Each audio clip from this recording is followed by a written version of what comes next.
الحمد لله وكفى وسلام على عباده الذين اصطفى أما بعد فأعوذ بالله من الشيطان الرجيم بسم الله الرحمن الرحيم النبي أولى بالمؤمنين من أنفسهم وأزواجه أمهاتهم وقال النبي صلى الله تبارك وتعالى عليه وسلم أطول أعناقا يوم القيامة أو كما قال النبي عليه الصلاة والسلام صدق الله مولانا العظيم وصدق رسوله النبي الكريم ونحن على ذلك لمن الشاهدين والشاكرين والحمد لله رب العالمين اللهم صل على محمد وعلى آل محمد كما صليت على إبراهيم وعلى آل إبراهيم إنك حميد مجيد اللهم بارك على محمد وعلى آل محمد كما باركت على إبراهيم وعلى آل إبراهيم إنك حميد مجيد۔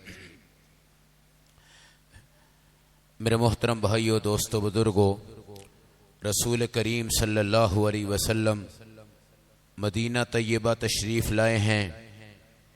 آج مدینہ جگمگا رہا ہے اور میرے نبی نے فرمایا ساری دنیا کا ایمان قیامت سے پہلے دو مسجدوں میں جمع کر دیا جائے گا، ایک مکہ المکرمہ، دوسری مدینہ المنورہ۔ میرے نبی صلی اللہ علیہ وسلم نے مدینہ آنے کے بعد مسجد قباء کو تعمیر فرمایا اور میرے نبی نے مدینہ آنے کے بعد مسجد نبوی کو تعمیر فرمایا۔ ان تعمیروں کے بعد حضور کریم صلی اللہ علیہ وسلم کے نکاح مدینہ المنورہ میں ہوئے اور حضرت صلی اللہ علیہ وسلم کے ایک صحابی تھے جن کا نام حارثہ بن نعمان تھا۔ جب بھی اللہ کے نبی کی شادی ہوتی، رخصتی ہو جاتی، آپ علیہ السلام کی فیملی کے لیے وہ ایک کمرہ دے دیا کرتے۔ ان کی زمینیں مسجد نبی کے دائیں بائیں تھی۔ اللہ کے نبی نے اپنی بیویوں کے حجرے تعمیر فرمائے۔ ایک حجرہ حضرت سودا رضی اللہ تعالی عنہا کا تھا، ایک حجرہ حضرت عائشہ رضی اللہ تعالی عنہا کا تھا، باقی 7 حجرے اس کے بعد میرے نبی نے تعبیر فرمائے ہیں۔ 5 حجرے اللہ کے نبی نے صرف کھجوروں کی ٹہنیوں سے بنائے ہیں اور ان کی چھتیں بھی کھجور کی ٹہنیوں کی تھی۔ 4 حجرے میرے نبی علیہ السلام نے نیچے سے پتھر کے بنائے ہیں اور ان کی چھت کھجور کی چھالوں کی تھی۔ اللہ کے نبی کی شکر گزار بیویاں ہیں، کبھی کوئی ایسا نخرہ نہیں، کبھی کوئی تکبر نہیں، کبھی کوئی حسد نہیں۔ 9 بیویوں کے لیے کمروں کی تعمیر، حجروں کی تعبیر میرے نبی علیہ السلام نے فرمائی۔ سید الانبیاء ہیں، امام الانبیاء ہیں، دنیا کے سرتاج ہیں، آخرت کے سرتاج ہیں، خزانوں کا مالک اللہ ہے، اللہ کے سب سے پیارے میرے حبیب ہیں، خزانوں کا بادشاہ اللہ ہے، اللہ کے سب سے پیارے میرے حبیب ہیں۔ مگر میرے نبی کی ازدواجی زندگی کے بعد شکر گزار بیویاں، نیک بیویاں، جن کو قرآن نے کہا ہے النبی اولا بالمؤمنین من انفسہم وازواجہ امہاتہم۔ اے امت کے لوگو، تمہاری ایک ماں وہ ہے جس نے تمہیں جنم دیا ہے، 11 مائیں وہ ہیں جو نبی کی بیویاں ہیں، 12 مائیں ہر امتی کی ہیں اور وہ مائیں پاک دامن ہیں۔ ان ماؤں پر آسمان سے سلام آئے ہیں، ان ماؤں پر زمینوں سے سلام آئے ہیں، ان ماؤں پر زمینوں نے فخر کیا ہے، ان ماؤں پر آسمانوں نے فخر کیا ہے۔ خدا کی قسم، ایسی صحابیہ جن کا نام سیدہ عائشہ ہے، آدھا صحابہ کا علم اور اس سے زیادہ علم آپ کے پاس تھا، مگر آپ کا حجرہ بھی کچا ہے اور اس کی چھت بھی کچی ہے، کھجوروں کے چھالوں سے بری ہوئی ہے۔ نبی پاک کی ایک بیوی ہیں ام سلمہ رضی اللہ تعالی عنہا، انہوں نے اپنا گھر پکا بنا لیا۔ حضور کریم صلی اللہ علیہ وسلم ایک جہاد میں تشریف لے گئے، واپس آئے تو آپ نے دیکھا میری بیوی ام سلمہ نے ایک گھر پکا بنایا ہے۔ اللہ کے نبی نے ناراضگی کا اظہار فرمایا، کہا یا رسول اللہ، میں کوئی فخر نہیں کرنا چاہتی، میرے گھر میں کھجوروں کے شنتیر تھے، اس میں سوراخ تھے، باہر سے لوگ گزرتے تھے، میں نے چاہا کہ میں گھر کو پکا کر لوں تاکہ اندر سے نگاہ اندر نہ جائے، باہر کی نگاہ اندر نہ جائے، اندر کی نگاہ باہر نہ جائے۔ باقی ازواج مطہرات کی جتنی تعمیر تھی ان کے اندر بھی سوراخ تھے، کھجور کی ٹہنیاں تھی، چھتیں کچی تھی، پانی اندر آ جاتا تھا، فرش کمزور تھے، دیواریں کمزور تھی، مٹی کی لیپ کر دی گئی تھی۔ صحابہ اکرام تشریف لاتے تھے، حضور پاک کے حجروں کو دیکھا کرتے تھے۔ میرے نبی علیہ السلام نے ان حجروں کے باہر کمبل لگا دیے، چادریں لگا دی۔ دیکھو کیسا گزارا ہے، دیکھو کیسا نظام ہے، دیکھو یہ کیسی زندگی ہے۔ آج بھرمار ہے خدا کی قسم، گھر کی، کمروں کی، بلڈنگوں کی، کلر کی، رنگ کی، ٹائلوں کی، سیلنگ کی، فانوس کی، چھوٹے بلب، بڑے بلب، کولر، اے سی، فریج، فریزر، ڈیزائننگ، کارپیٹ، صوفے، کرسیاں، جگ، گلاس، چینی کی پلیٹیں، دوسرے برتن، تیسرے برتن، چوتھے برتن۔ کبھی غور کرنا اپنے گھر کی زندگی کے اندر کون سے وہ برتن ہیں جو آپ نے 10 سال سے خریدے ہیں، آج تک استعمال نہیں ہوئے؟ کون سی وہ چرپائی ہے جو ہمیں جہیز میں عطا کر دی گئی تھی لیکن آج تک وہ استعمال نہیں ہوئی؟ کتنے کمبل ہیں جو آپ کو ہدیے میں ملے تھے لیکن آج تک استعمال نہیں ہوئے؟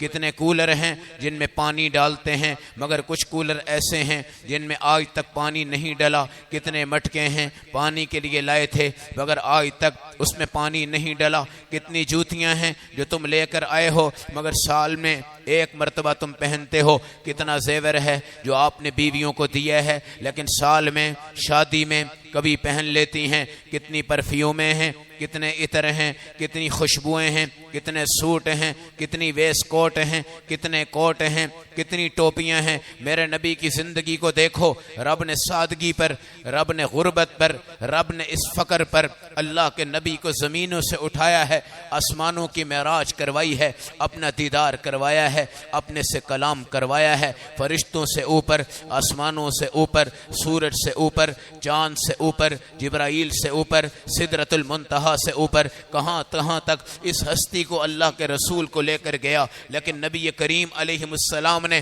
واپس آ کر کوئی نخرہ نہیں، کوئی تکبر نہیں، کوئی فخر نہیں، سادی زندگی۔ اور 9 حجرے ہیں، 9 حجروں میں سے 5 حجرے ہیں جن پر کچھ پتھر ہیں، باقی سب حجرے کھجور کی چھال کے بھرے ہیں۔ اللہ کے نبی 11 بیویوں کے ساتھ انصاف کا معاملہ فرماتے تھے۔ ایک انگریز کافر تھا، میرے نبی کی سیرت کو پڑھتا جا رہا تھا، ہر جگہ سے سیرت پڑھنے کے بعد اسلام لے آیا اور کسی نے سوال کیا تو اسلام قبول کر چکا ہے، بتا وجہ کیا ہے؟ کہتا ہے میں نے نبی کی 11 بیویوں کے حالات پڑھے ہیں، ایک سے بڑھ کر ایک بیوی نبی کی اخلاق بتاتی ہے، ایک سے بڑھ کر ایک بیوی نبی کی خوبصورتی بتاتی ہے، ایک سے بڑھ کر ایک بیوی نبی کی تعریف کرتی ہے، ایک سے بڑھ کر ایک بیوی نبی کے انصاف کو بیان کرتی ہے۔ اللہ کی قسم جس کی 11 بیویاں ہوں، آپس میں سوکنے ہوں اور وہ اپنے خامد کی تعریف کریں، بڑھ چڑھ کے تعریف کریں،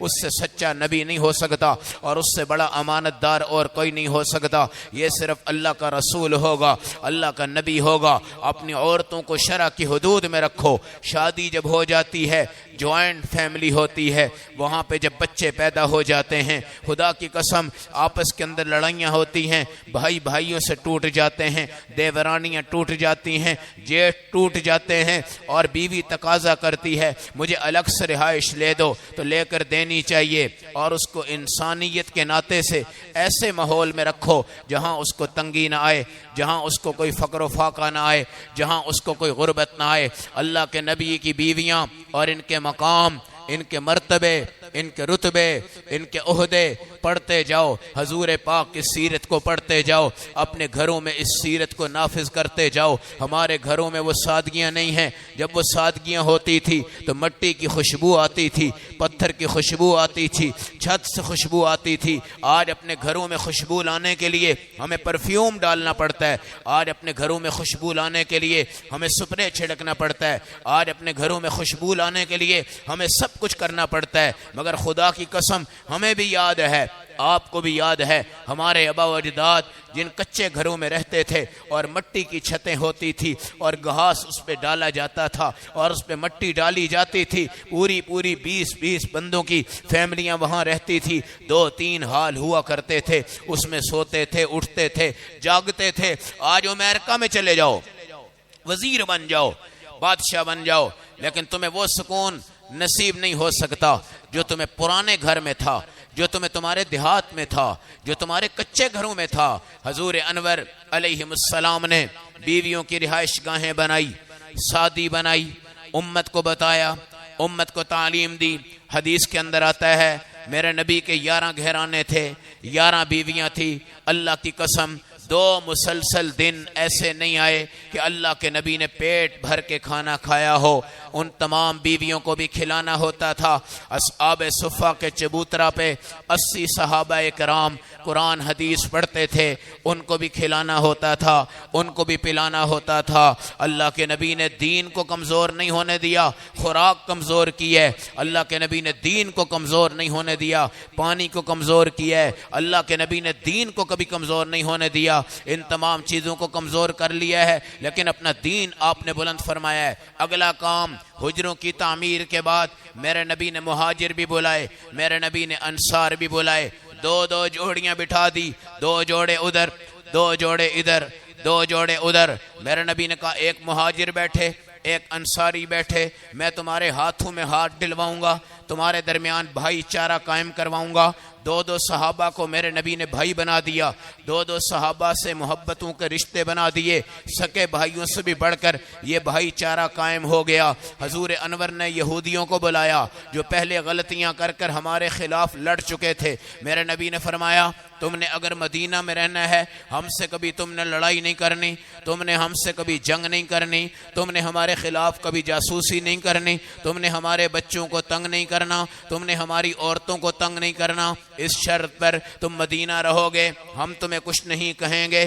بڑے بڑے قبیلے آئے میرے نبی سے اس چیز کے اوپر، ان کی بیعت ہو گئی کہ ٹھیک ہے ہم جنگ نہیں کریں گے، لڑائی نہیں کریں گے۔ یہ ریاست مدینہ بنائی جا رہی ہے، ریاست مدینہ بنائی جا رہی ہے۔ اللہ کے نبی نے فرمایا ایمان تمہارے مدینہ میں سمٹ کے واپس جائے گا، جس طرح سانپ آتا ہے واپس اپنے سوراخ میں جاتا ہے، اس طرح سارا ایمان سمٹ کر جائے گا اور مدینہ میں شامل ہو جائے گا۔ یہ ایمان کا گہوارہ ہے، یہ ایمان کا مرکز ہے۔ خدا کی قسم مدینہ کوئی کھلونا نہیں ہے، مدینہ کوئی مذاق نہیں ہے۔ مدینہ کا نام رکھنا اور مدینہ کے کام کرنا، اس میں بہت بڑا فرق ہے۔ مدینہ کا نام رکھنا، مدینہ کا کام کرنا، اس میں بہت بڑا فرق ہے۔ مدینہ کی ریاست کا نام لینا، ریاست بنانا، اس میں بہت بڑا فرق ہے۔ مدینہ کے نام لے کر اپنے آپ کو بڑا سمجھنا اور مدینہ کی حقیقت کو جان کر اس پہ عمل کر لینا، اس میں بہت بڑا فرق ہے۔ 2 صحابہ ہیں، بھائی چارہ قائم ہو گیا، سارے متحد، سارے متفق، ایک دوسرے کی پلیٹ میں کھانے والے، ایک دوسرے کے گلاس میں پینے والے، ایک دوسرے کو سلام کرنے والے۔ گلیوں کا ماحول پیارا، محلے کا ماحول پیارا، مسجد کا ماحول پیارا، بازار کا ماحول پیارا، شاپنگ سنٹر کا ماحول پیارا۔ ہر ایک میں شکر، ہر ایک میں صبر، ہر ایک میں شکر، ہر ایک میں صبر۔ دائیں طرف جاؤ، بائیں طرف جاؤ، آگے جاؤ، پیچھے جاؤ، کوئی اجنبی بندہ نہیں ہے، سارے اپنے لگتے ہیں۔ کوئی اجنبی محلہ نہیں ہے، سارے اپنے لگتے ہیں۔ کوئی نیا نہیں ہے، سارے اپنے لگتے ہیں۔ اللہ کے نبی کی نبوت کا جھنڈا لہرا رہا ہے اور سارے صحابہ مہاجر بھی انصار بھی بھائی بھائی بن کے رہ رہے ہیں اور بھائی چارہ ایسا قائم ہو گیا۔ اگر ایک دنیا سے چلا جاتا تو جس کو میرے نبی نے بھائی بنایا تھا وہ اس کی وراثت لے سکتا تھا، شریعت میں یہ جائز تھا۔ اگر وہ دنیا سے چلا جاتا تو اس کا دوسرا بھائی جو بنا ہوا تھا وہ بھی اس کی وراثت لے سکتا تھا، شریعت میں یہ جائز تھا۔ بعد میں وراثت کی آیتیں آ گئی، اللہ نے تمام حصے تقسیم کر دیے۔ اس کے بعد بھائی چارہ ایک رشتے کے طور پر تو تھا لیکن وراثت نہیں لے سکتے تھے۔ اب وراثت باپ لیتا ہے، ماں لیتی ہے، بہن لیتی ہے، بیٹی لیتی ہے، چاچا لیتا ہے، دوسرے رشتہ دار لیتے ہیں۔ اور خدا کے لیے مرنے والے کے مرنے کے بعد چند دیگیں پکا کر دنیا کے سامنے واہ واہ کروا دیتے ہو۔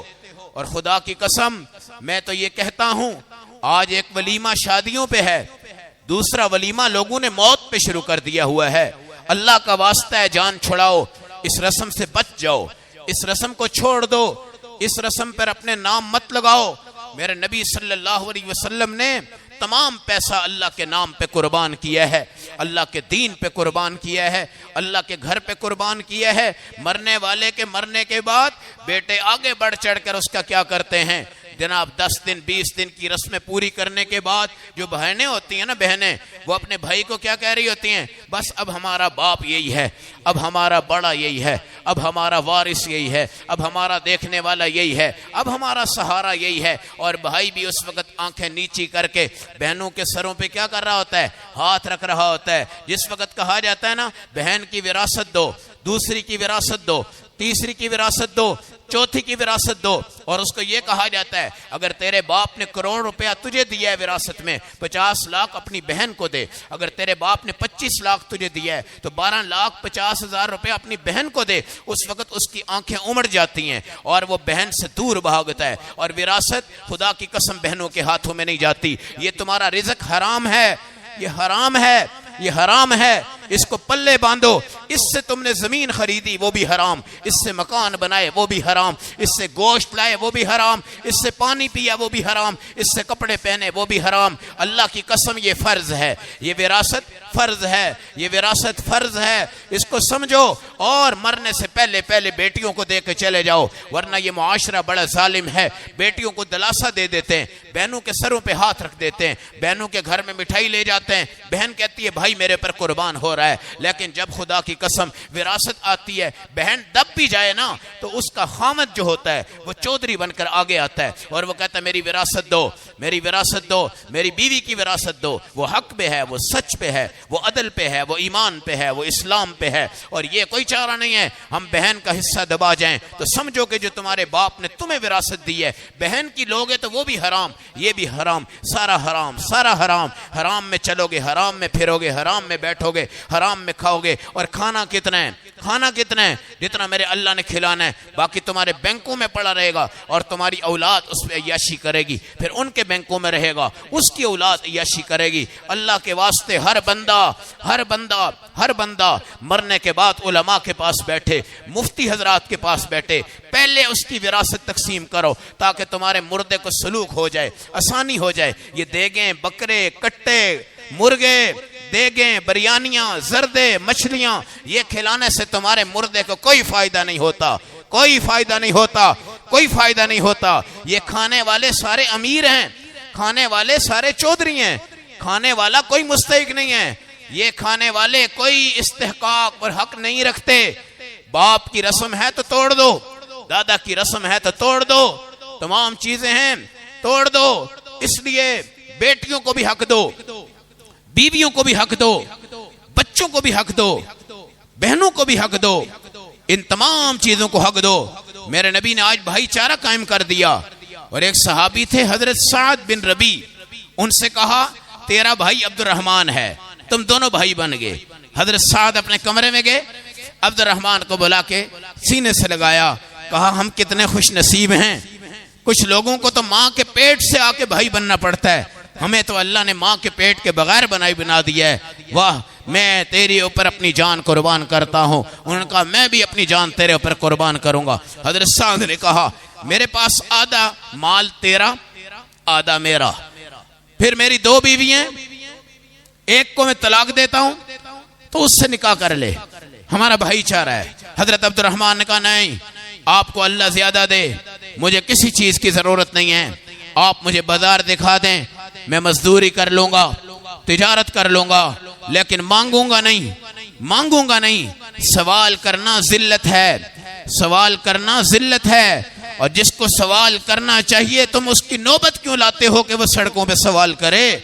بھائی تلاش کیوں نہیں کرتے؟ یہ فقیر تمہیں کیوں مل رہے ہیں؟ یہ سائل تمہیں کیوں مل رہے ہیں؟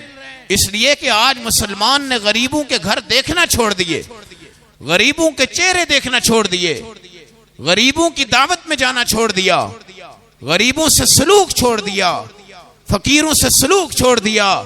آج یہ نظام ہو رہا ہے اور تباہی بربادی ہو رہی۔ قرآن کی آیت سنو، للفقراء الذین احصروا فی سبیل اللہ لا يستطيعون ضربا في الارض يحسبهم الجاهل اغنیاء من التعفف۔ کچھ اللہ والے ہیں جو باہر نہیں جا سکتے، ان کی مجبوریوں نے ان کو ڈیروں پہ بٹھا دیا ہے، اور لوگ امیر جب گزرتے ہیں وہ تو کہتے ہیں یار یہ بڑا مالدار بندہ ہے، اس نے کبھی مجھ سے مانگا ہی نہیں ہے، اگر یہ فقیر ہوتا تو مجھ سے مانگتا تو صحیح۔ اللہ کہتے ہیں وہ مانگ اس لیے نہیں رہے کہ وہ اللہ سے مانگتے ہیں، اور تم سے مانگنے میں ان کو شرک آتی ہے۔ میرے اللہ کہتے ہیں کروڑ پتی لوگوں سے ان کو تلاش کرو جو تم سے سوال نہیں کرتے۔ اور تم سمجھتے ہو جناب مولوی صاحب بڑے امیر آدمی، مولوی صاحب بڑے امیر آدمی ہیں، پیر صاحب بڑے امیر ہیں، بھائی تمہیں کیسے پتا امیر ہیں؟ کہ جی آج تک انہوں نے کوئی بات نہیں کی، آج تک انہوں نے کچھ مانگا نہیں، آج تک انہوں نے کوئی مطالبہ نہیں کیا۔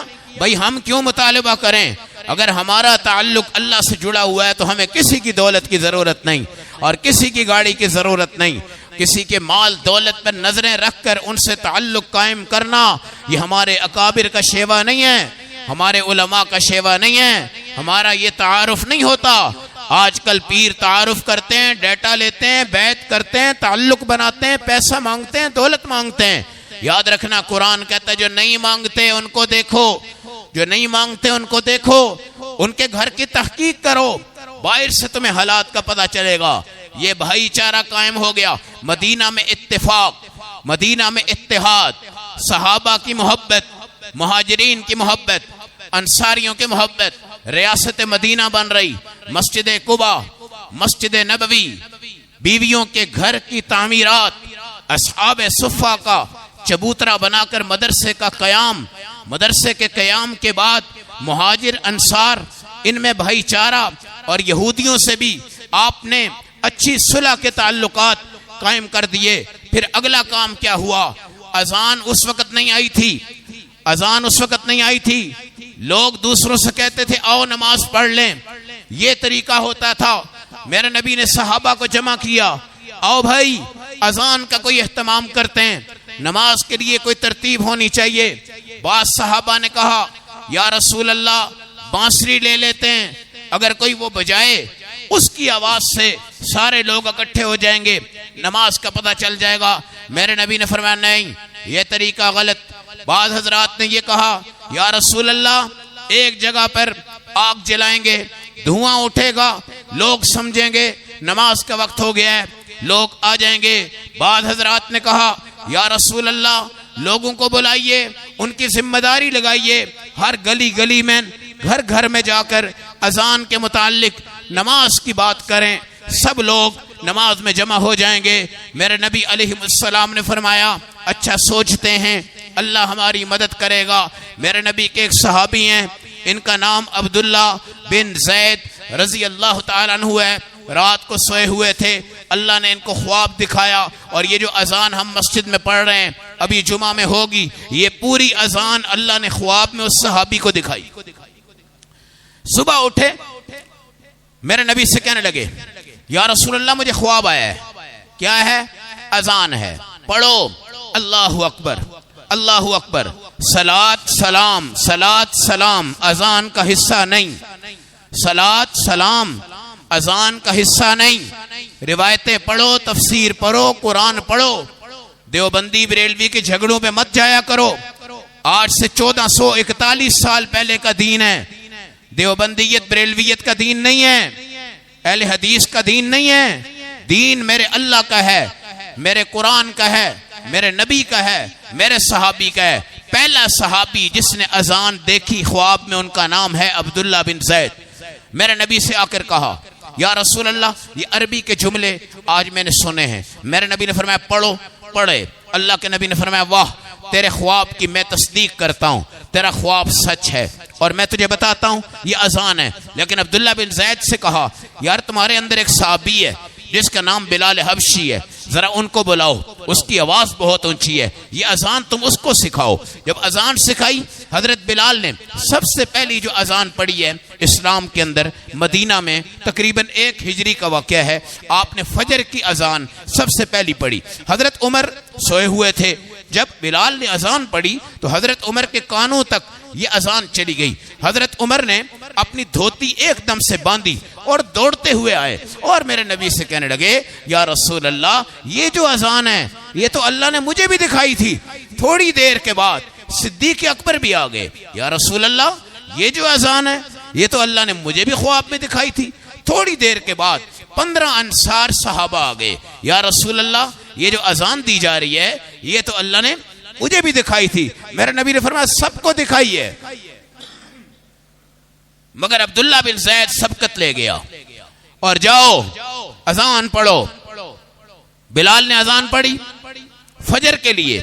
حضرت بلال آتے تھے، حضور پاک سو رہے ہوتے تھے تو حضرت بلال یوں کہتے تھے الصلاۃ الصلاۃ الصلاۃ، نماز کا وقت ہو گیا ہے، تو حضور اٹھ جاتے تھے۔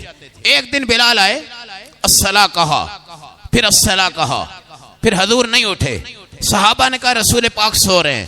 پھر حضرت بلال کا ذہن دیکھو، ان کا درجہ رتبہ دیکھو، آپ نے الفاظ بدل دیے، الصلاۃ خیر من النوم، الصلاۃ خیر من النوم، نماز نیند سے بہتر ہے، نماز نیند سے بہتر ہے۔ حضور پاک کے کانوں میں الفاظ پڑے، مسکراتے ہوئے اٹھے اور بلایا بلال کو۔ بلال یہ کہاں سے لایا الفاظ؟ یا رسول اللہ پہلے الصلاۃ کہتا تھا، آپ نہیں اٹھے، آج میں نے بڑھا دیا ہے، الصلاۃ خیر من النوم۔ میرے نبی نے فرمایا اجعلہ فی اذانک یا بلال، اے بلال آج کے بعد اپنی اذان میں اس کو رکھ لے، اور قیامت تک لوگوں کو بتانا کہ یہ اذان عبداللہ بن زید کا خواب ہے، اور الصلاۃ خیر من النوم یہ حضرت بلال کا اضافہ ہے۔ عبداللہ بن زید کی اذان بھی اللہ کے نبی نے قبول فرمائی، اور الصلاۃ خیر من النوم یہ آواز بھی بلال کی قبول فرمائی، اور قیامت تک اذان ملتی جا رہی ہے، ثواب عبداللہ بن زید کی طرف بڑھتا جا رہا ہے، اور الصلاۃ خیر من النوم ہوتی جا رہی ہے، اور اس کے بعد ثواب بلال حبشی پہ چلتا جا رہا ہے۔ یہ اذان ہے، اس سے پہلے کوئی لفظ نہیں اور اس کے بعد کوئی لفظ نہیں۔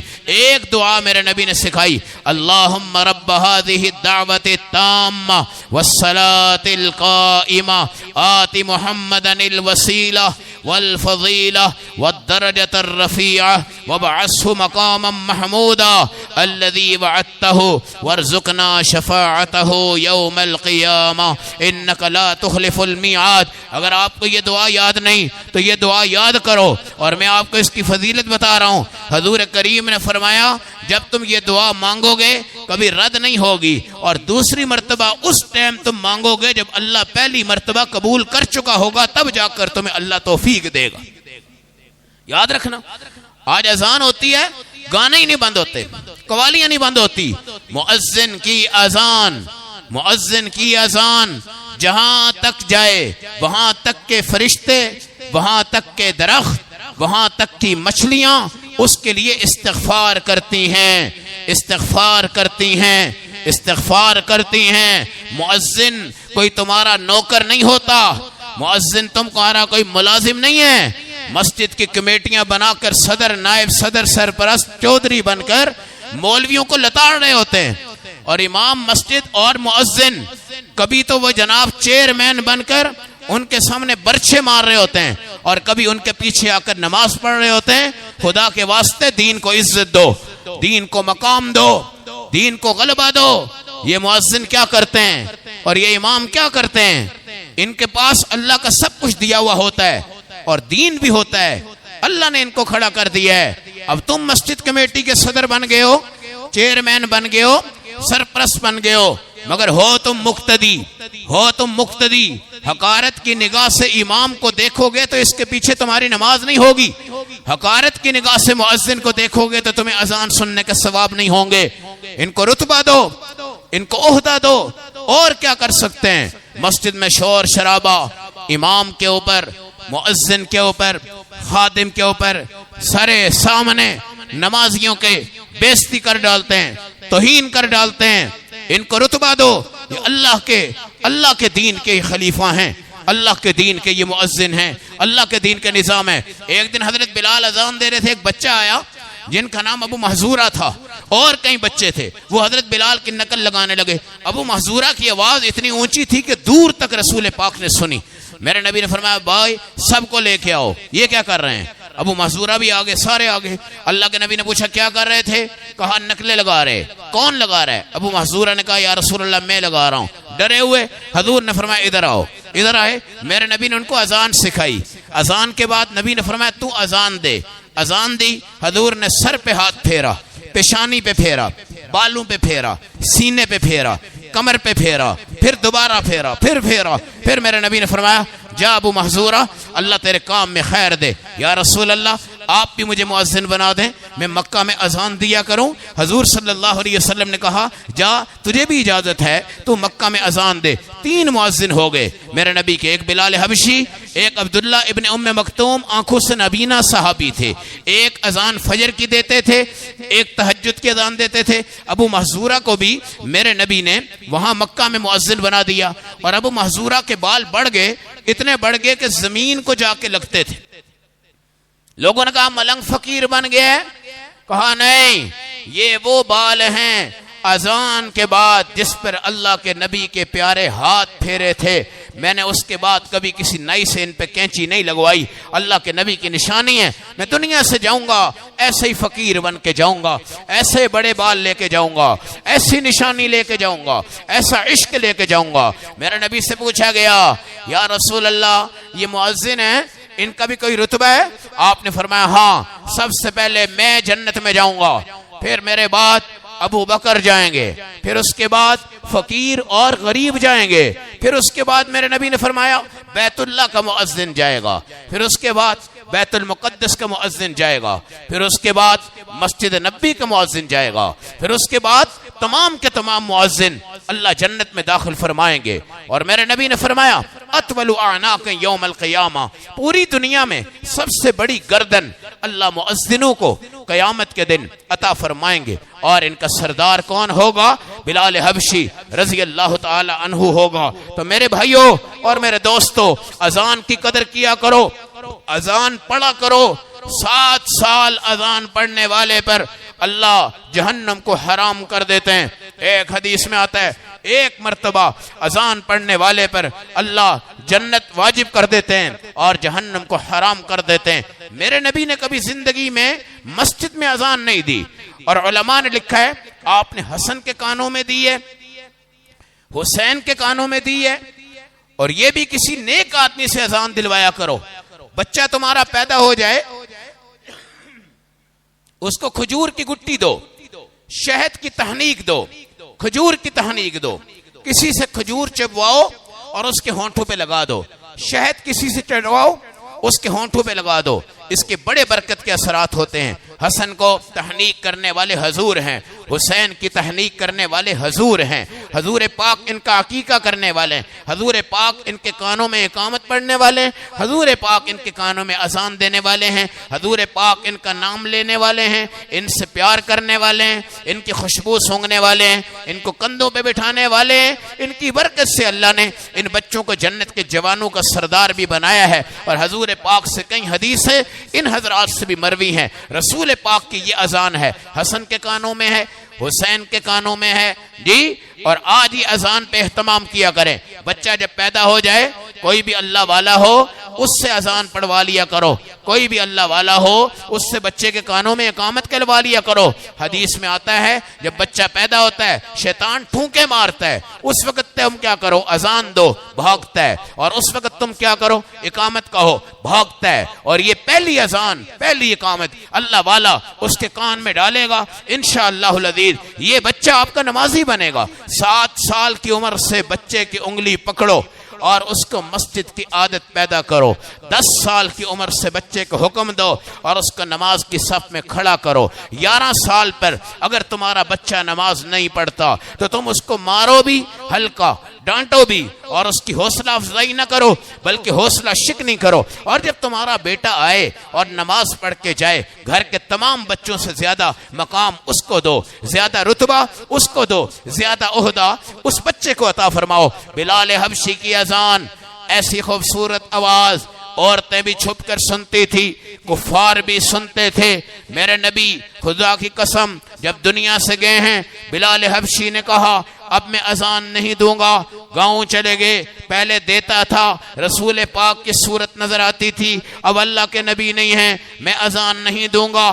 گاؤں چلے گئے، دیہات چلے گئے، پھر ایک دفعہ مدینہ میں آئے، حسن آگے حسین آگے، اے چچا بلال آج اذان دے دو، ہمارے نانا کی یاد تازہ ہو جائے گی۔ حسن کے کہنے پر، حسین کے کہنے پر بلال نے اذان دی۔ صحابہ کی آنکھوں سے آنسو بہتے جا رہے تھے۔ دور نبوت یاد آیا، دور نبوت یاد آیا، اور حضور پاک کی محبت یاد آئی، تازہ ہو گئی۔ بلال بھی چیخیں مار رہے ہیں، ادھر صحابہ رو رہے ہیں، آنسو گرتے جا رہے ہیں۔ پھر ایک مرتبہ حضرت ابو بکر صدیق نے کہا، بلال آج مجھے اللہ کے نبی کا زمانہ یاد آ رہا ہے، ذرا اذان دے دے، وہ یاد تازہ ہو جائے گی۔ پھر ایک مرتبہ حضرت عمر کے دور میں بیت المقدس فتح ہو گیا۔ حضرت عمر نے کہا، بلال جس طرح مکہ فتح ہوا ہے، تو نے کعبہ کی چھت پہ اذان دی تھی، آج بیت المقدس فتح ہو گیا ہے، آج یہاں پر بھی تو اذان دے دے۔ یہ اذان نرالی اذان تھی، خوبصورت اذان تھی، ایک نمازی کی اذان تھی۔ اور اذانوں پر بھی بعض لوگ چودھری بن جاتے ہیں۔ یاد رکھنا، مسجد کا مؤذن اذان کا حقدار ہے، مسجد کا مؤذن اقامت کا حقدار ہے۔ میرے نبی کا فرمان ہے، من اذن فہو یقیم، جو اذان دیتا ہے وہی اقامت کہے گا۔ اگر آپ میں سے کوئی آدمی اذان کا شوقین ہے، اقامت کا شوقین ہے، مسجدوں میں ہم چودراہٹ والوں کی ایک چودراہٹ یہ دیکھتے جا رہے ہیں کہ مؤذن کو کہتا ہے بس اذان میں نے دینی ہے، دوسرا کہتا ہے اقامت میں نے دینی ہے۔ خدا کے بندے، وہ کس نام کا مؤذن ہے؟ وہ کس نام کا خادم ہے؟ وہ کس نام کا خادم ہے؟ آپ نے اذان دینی ہے تو اجازت لو، اذان دینی ہے تو اس سے پوچھو، اقامت کہنی ہے تو اس سے پوچھو۔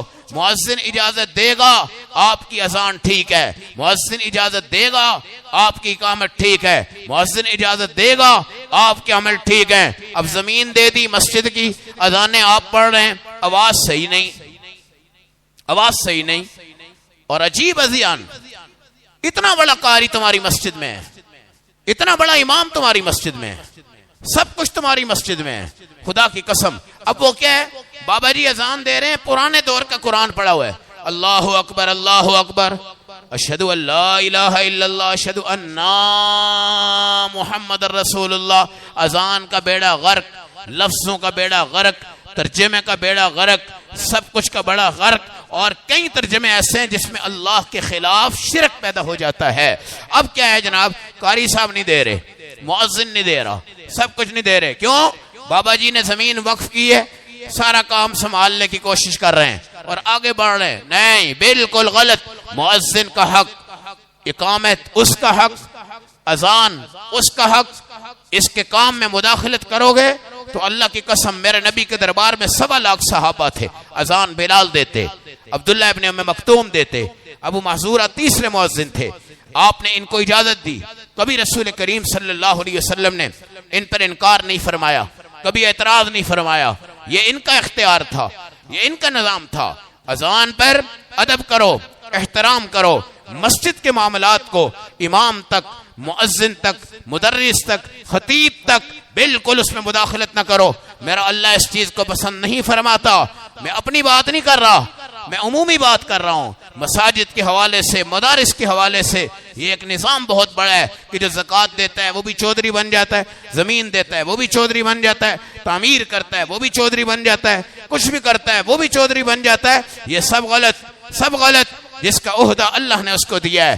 ایک مسلمان اذان دے رہا ہے اور ایک یہودی آیا، آ کر کہنے لگا اللہ تیرے گھر کو جلائے۔ ظاہر ہے وہ پڑھ رہا اشہد ان لا الہ الا اللہ، اللہ ایک ہے، اشہد ان لا الہ الا اللہ، اللہ ایک ہے، اشہد ان محمد رسول اللہ۔ اب دیکھو میرے نبی کی حدیث سنو، اذا سمعتم النداء فقولوا مثل ما يقول المؤذن۔ جب کوئی اذان دے تم وہی الفاظ کہو جو مؤذن کہتا ہے۔ اور میں آپ کو ایک اور عرض کروں، قیامت کے دن حضرت بلال وہاں پر بھی اذان دیں گے، وہاں پر بھی۔ اور مسئلہ کیا ہے؟ اذا سمعتم النداء فقولوا مثل ما يقول المؤذن۔ جب مؤذن اذان دے تم وہی الفاظ کہو جو مؤذن کہہ رہا ہے، اس کا بھی ثواب تمہیں نصیب ہوگا۔ اور دیکھو حشر کے میدان میں حضرت بلال کو لا کر ایک اونچی جگہ پہ کھڑا کیا جائے گا اور ان سے کہا جائے گا اذان پڑھو۔ جب اذان پڑھیں گے تو نبی بھی اذان کے ساتھ اذان پڑھیں گے، ابراہیم بھی پڑھیں گے، آدم بھی پڑھیں گے، عیسیٰ بھی پڑھیں گے، یوسف بھی پڑھیں گے۔ اور وہ اذان میں کیا کہیں گے؟ اشہد ان محمد الرسول اللہ، حضور پاک کی اس نبوت کو خاتم الانبیاء کی حیثیت سے اپنی زبان مبارک سے تمام انبیاء حشر کے میدان کے اندر بھی پڑھیں گے، اشہد ان محمد الرسول اللہ، اشہد ان محمد الرسول اللہ، اشہد ان محمد الرسول اللہ۔ اور کیسا مقام ہوگا یہ حشر کا، جہاں ابراہیم اللہ سے کہیں گے اللہ مجھے حضرت محمد کی امت میں داخل فرما دے، امت میں داخل فرما دے۔ آج امتی مفت خو رہے ہیں اور حضور پاک کی قدر و منزلت نہیں جانتے، صحابہ کی قدر و منزلت نہیں جانتے، مؤذنوں کا مقام نہیں جانتے، امام کا مقام نہیں جانتے، علماء کا مقام نہیں جانتے۔ جب ابراہیم کو میرا اللہ کہے گا جاؤ تم بھی اللہ کے نبی حضرت محمد صلی اللہ علیہ وسلم کی امت میں داخل ہو جاؤ، پھر عوان مارکیٹ والو کیا سمجھو گے؟ اللہ نے ہمیں مفت میں داخل کر دیا تھا، فری میں ہم رسول پاک کے امتی بن گئے تھے۔ اذان اس امت میں ہے، کسی اور امت میں یہ اذان نہیں تھی۔ رکوع اس امت میں ہے، کسی اور امت میں رکوع نہیں تھا۔ پہلی امتوں میں رکوع کا مطلب صرف اللہ کا ذکر ہوتا تھا، اللہ کی فرما برداری ہوتی تھی۔ آج وضو ہے، آج مسواک ہے، آج اذان ہے، آج نماز ہے۔ میرے نبی تشریف لا رہے ہیں، مدینہ المنورہ میں آ رہے ہیں، پورا نقشہ ہے۔ آج کی سیاسی حکومت کو بھی اللہ کے نبی کا یہ نقشہ لینا چاہیے، اور آپ نے مسجدوں سے بنیاد رکھی ہے، نمازوں سے بنیاد رکھی ہے۔ پہلا جمعہ آپ نے مدینہ میں پڑھایا ہے، مسجد نبی چند مرلوں میں آپ نے بنائی ہے، سیدنا صدیق اکبر سے اس زمین کی قیمت آپ نے دلوائی ہے، اپنے ہاتھوں سے آپ نے مسجد نبی کو بنایا ہے۔ یہاں سے مہاجر انصار ان کے درمیان میرے نبی نے بھائی چارہ قائم فرمایا ہے، اپنے ساتھ جو رہائش بنائی، اپنی بیویوں کے لیے کیسے کچے مکان بنا کر امت کو سادگی کی تعلیم آپ صلی اللہ علیہ وسلم نے دلوائی ہے۔ اور اس کے بعد اللہ کے نبی نے اذان کی کوششیں کی ہیں، اللہ نے آپ کو اذان عطا فرمائی ہے، 5 وقت کی اذان شروع ہو رہی، 5 وقت کی نماز شروع ہو رہی، مسلمانوں میں بھائی چارہ قائم ہو رہا، کوئی لڑائی نہیں، کوئی جھگڑا نہیں، کوئی حسد نہیں، کوئی بغض نہیں،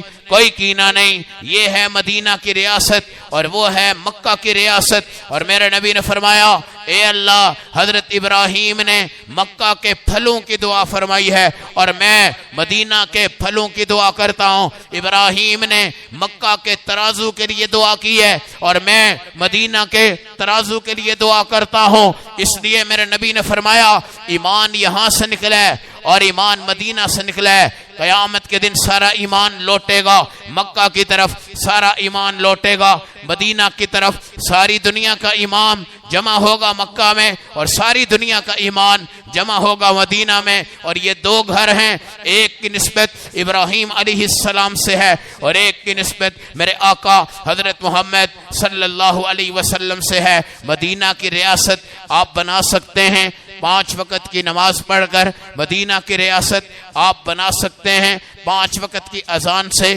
مدینہ کی ریاست آپ بنا سکتے ہیں، بھائی چارہ قائم کر کر مدینہ کی ریاست آپ بنا سکتے ہیں۔ مسجدوں کا دھیان رکھیں، اپنے گھروں پر اتنی طاقت نہ لگائیں۔ اب ایک مسجد ہو اور ڈیفنس کے درمیان میں ہو اور اس کے بنانے کے لیے 15 سال اس کے مینار نہ چڑھیں اور دیواریں نہ چڑھیں تو میرا اللہ بھی اس پہ غضب فرما دیتا ہے۔ اور خدا کے بندو، ایک ایک بندہ 5-5 کنال کی کوٹھیاں بنا رہا ہے اور ایک مسجد بنانے کے لیے تم نے لوارث چھوڑ دی ہے اور لوگوں کو چندے پہ لگا دیا ہے اور اپنے گھروں پہ لگا دیا ہے اور اپنے دروازوں پہ لگا دیا ہے۔ اللہ ہم سب کو ایمان کی پاسداری، مدینہ کی حرمت، مکہ کی حرمت، ان کی عزت، ان کے ادب، ان کے اخلاق، بار بار اللہ ہمیں ریاست مدینہ کی سیر کروائے، بار بار اللہ ہمیں ریاست مکہ کی سیر کروائے۔ اب آپ سمجھ سکتے ہیں کہ میرے نبی نے جو ہجرت فرمائی ہے اس ہجرت کے کتنے نور ہیں جو مدینہ پہ پڑے ہیں،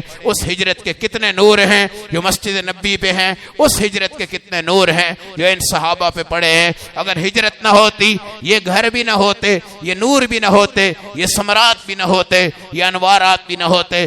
آج ہم کوشش کریں ہم اللہ کے نبی کی ہدایات کے مطابق اپنی زندگی کو، گھر والوں کی زندگی کو ریاست مدینہ میں ڈھالنے کی کوشش کریں۔ اللہ ہمیں عمل و سمجھ کی توفیق عطا فرمائے۔